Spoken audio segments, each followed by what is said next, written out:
शहरे कुरान शहरे सियाम रमजान रमजान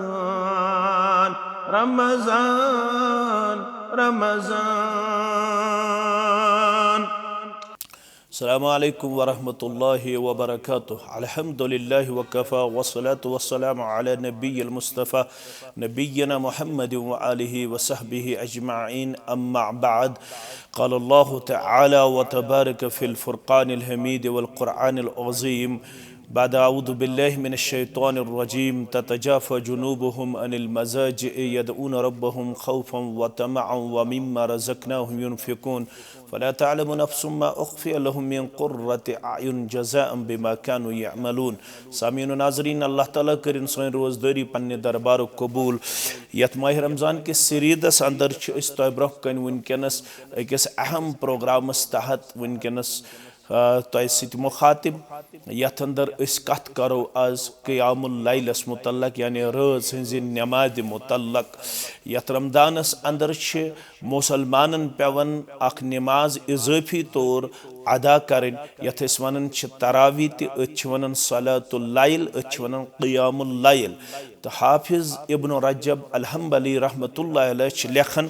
यथ माह रमदानस अंदर मुसलमानन पेवन पन्निस नफ्सस सत दोई लट अकिस दोहस मन 24 घंटन मन जहाद करुन। अख जहाद पेवन अमन मुसलमानन दोहले करुन पन्निस नफ्सस सत येल तिम सहरी खेन पत 13-14 घंटन रोजन फाकस अंदर तो त्रेश करार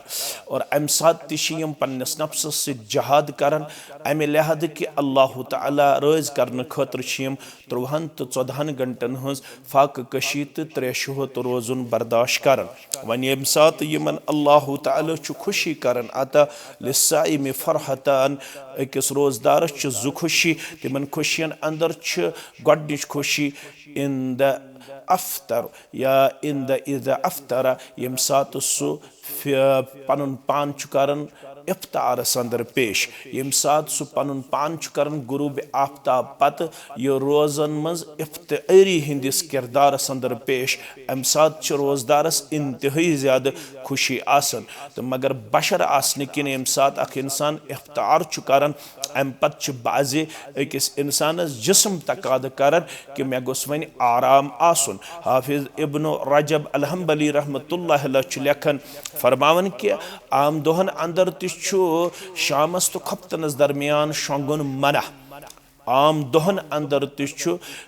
शाम तो खपतनस दरमियान युस वक्त तथ अंदर शोंगुन मन अकिस इंसान सिंद खतर मसल द्राव कि शाम पे खपतन ताम हेकन मुसलमान सेहत याब ऐसित बिला शर्ई उज़ुर आराम त्रवित क्या अम एहतमाल अम सज बाजमात नमाज गस फोत गन क्या। तो ब्याख मसल जन ये सह गो कि जन सुबहन सहरी खेन पत नमाज फजर अदा करने पत आराम त्रावन तथ शर्ई तौर मना क्या अलबत् शाम पे खपतनस तामत मना सुबहन पत मना क्या। तो बेहतर तो अफजल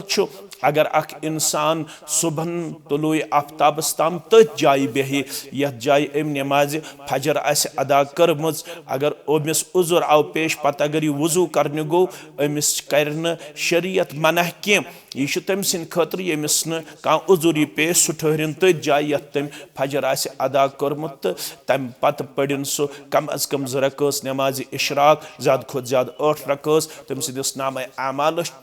अकि उम्र हुक तो अकि हजुक सवाब यवन लेखन मुसलमानो। मगर अगर कंस उधर आसि ड्यूटी गन स्कूल गन मजूर गन अमिस तकाद करन पनुन जिस्म कि बह कर आराम सहरी खेन पत नमाज फजर अदा करने पत तिलावत पत जिक्र अज़कार पत ला बास फीही तथ मन कहीं ते हर्ज। मगर यम सात शामन इफ्तार करन अम पत जिस्म करन तकाद मे गोस आराम आसन। इब्न रजब हम्बली लेखन यह ब्याक जहाद करन पन्निस अत नफ्सस सत दपन ना योत तामत न क़ियामुल लैल करक अदा तोत तामत हेकख न आराम त्रयित कि यह नमाज साने खतर स अहम नमाज यथ मुतल्लक वन आव जनाब मोहम्मद रसूलुल्लाह सल्लल्लाहु अलैहि वसल्लम सिंद जुबान मुबारक मन मन काम रमज़ान ईमान व एहतिसाबा युस ते अख मुसलमान रमज़ानस अंदर क़ियामुल लैल करे ईमान सान तो बे बनियत अजरुस सवाब गुफिर लहु मा तक़द्दम मिन ज़म्बि यम अमिस ओतत ताम गुनाह छ आसन तिम छ अमिस अमि अमलि हिंद बरकत मुआफ करन परवरदिगार करिन सानन गुनाहन ते मगफिरत ज़ात पाक हज़रत अल्लाह जल्ल शानहु तो रसूलुल्लाह सल्लल्लाहु अलैहि वसल्लम खुसूसी तौर वन अलैकुम बिक़ियामिल लैल तुहंदि खतर छ लाजिम क़ियामुल लैल फ़इन्नहु दअबुस सालिहीन क़ब्लकुम यह तरीक छ रूदमुत तिमन हुंद यम तय ब्रो नेकोकार छ गुजरेमित सालिह छ गुजरेमित परहेजगार छ गुजरेमित यम ति नेकोकार तो परहेजगार तो सालिह इंसान छ गुजरेमित रसूलुल्लाह सल्लल्लाहु अलैहि वसल्लम ब्रोट वन छ यवन कि तिमन हुंद तरीक छ रूदमुत तिमो छ रात सज नमाज अदा करमस तो अस मुसलमानन त छ वन यवन तो जो रात सज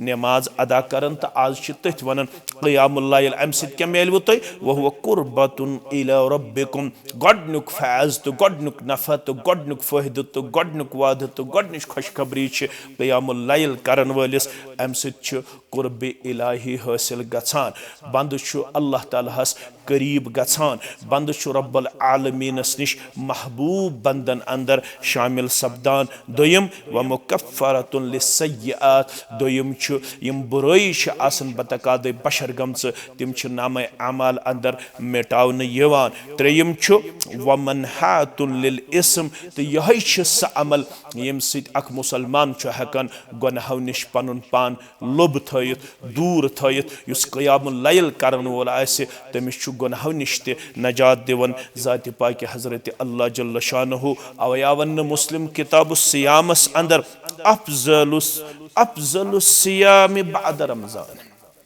अफज़लुस सियाम बाद रमज़ान रमज़ान पत यस रोज़दारी सारवी खोत अफजल छ अजर सवाब लिहाज फरमोक शहरुल्लाहि अल मुहर्रम अल्लाह ताला सुंद रेत यथ वनान छ मुहर्रम माह मुहर्रम यह छ अफजल रोज़ कम पत माह रमज़ान पत व अफज़लुस सलात बाद फरीज़तिन फर्ज नमाजो पत यस अफजल तरीन नमाज छ अल्लाह ताला हस नज़दीक सह सलातुल लैल तो वन क़ियामुल लैल यस आज तरावी अदा करन तो अल्लाह ताला पन्न बंदन हंद अवसाफ करन सूरे सजदा अंदर बयान फरमान वलियो बह वनो मोमिन कम गई वलियो बह वनो बाईमान कम गई ततजाफा जुनूबुहुम अनिल मजाज अगर अमि नमाज हुंद अफजल वक्त रात सुन त्रेयम हिस्स मगर अद्दीन युस्रुन वला तुअस्सिर बश्शिरु वला तुनफ्फिरु अत तहत रसूलुल्लाह सल्लल्लाहु अलैहि वसल्लम यह नमाज रात हंदिस गोडनिकिस हिस्सस अंदर ते अदा करमस दोयमिस हिस्सस अंदर ते अदा करमस त्रेयमिस हिस्सस अंदर ते अदा करमस यम त्रे तरावी रसूलुल्लाह सल्लल्लाहु अलैहि वसल्लम पान अदा करमस तिमन मन गोडनिकिस रात हंदिस हिस्सस अंदर ते अस